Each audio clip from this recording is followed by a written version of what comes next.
Chapter 11. Partners in Crime. All around the city, people watched TV screens. A taxi was hanging high above the city of New York in a huge black web. There was a young woman inside. The TV news reporter said she was an actress called Mary Jane Watson. Benham wrote a message in the web. "Spiderman, stop us if you can." Peter was watching too. This time, he really needed help. But who in the world could help Spiderman? Harry sat in a dark room watching the action on TV.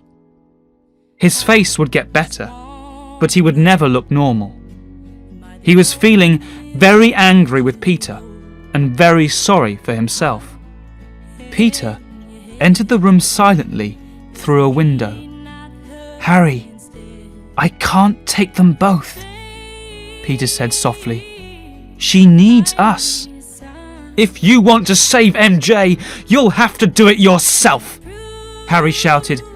"Get out!" Peter knew Harry would never forgive him. But after Peter left, Bernard came down the stairs.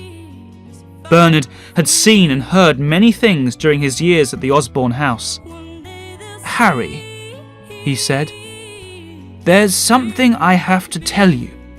I saw your father the night he died.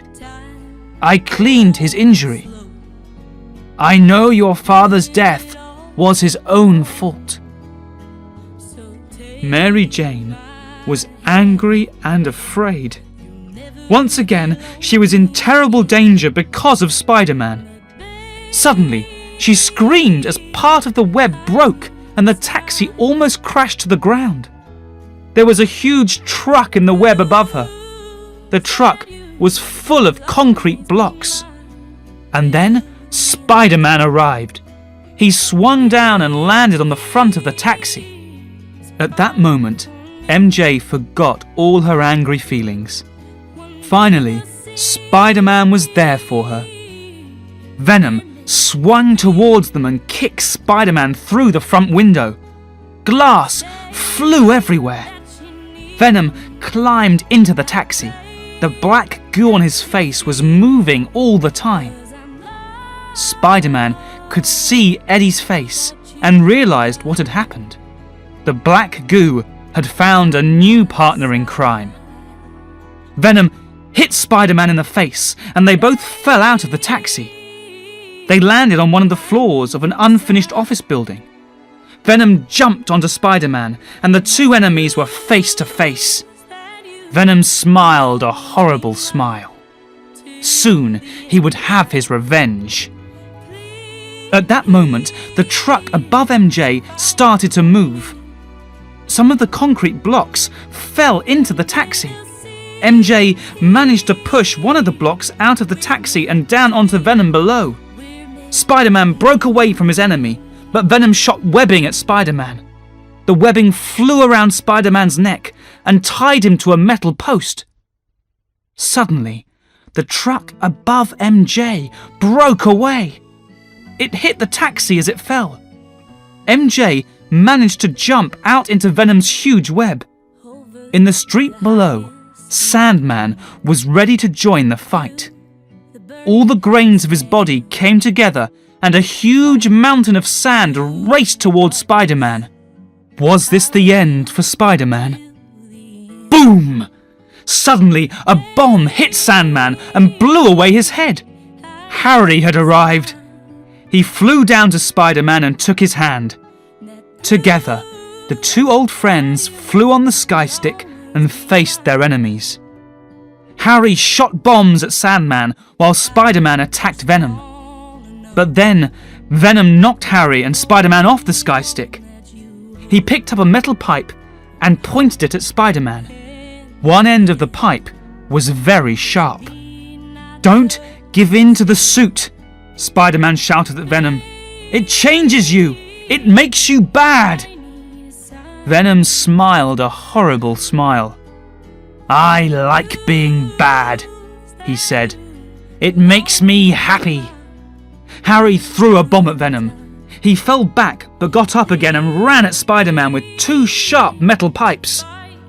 This time, Spider-Man would die.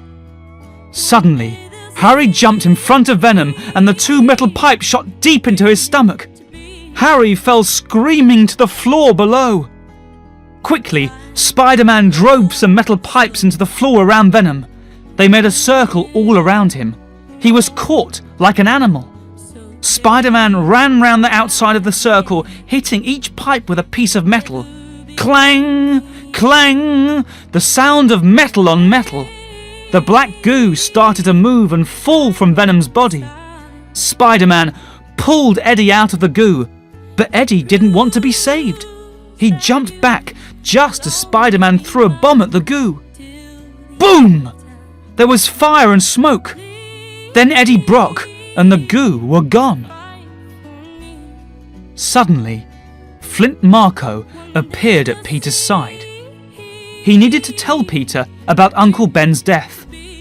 He explained that his daughter was dying. She was all he had in the world. He needed money, and he was frightened. Uncle Ben had told him, "Put down the gun and go home." He realized now that Uncle Ben was trying to help him. But a moment later, his partner, Dennis Carradine, had run up with the money. They had to escape. In the heat of the moment, he shot Uncle Ben. "I did a terrible thing. I've wanted to go back and change it so many times," said Marko. "If you can't forgive me, I understand." Peter thought for a moment. "I've done some terrible things too," he said. He looked Flint Marko in the eyes. He knew Marko was telling the truth. "I forgive you," said Peter. Then Flint Marko disappeared in a cloud of sand. Down on the floor below, MJ sat beside Harry. Peter raced down to join them. Was he already too late? "How are you, Harry?" Peter asked.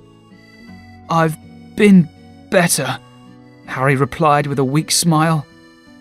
"We'll get through this," said Peter, but he could see his friend was dying. "I was wrong to hurt you.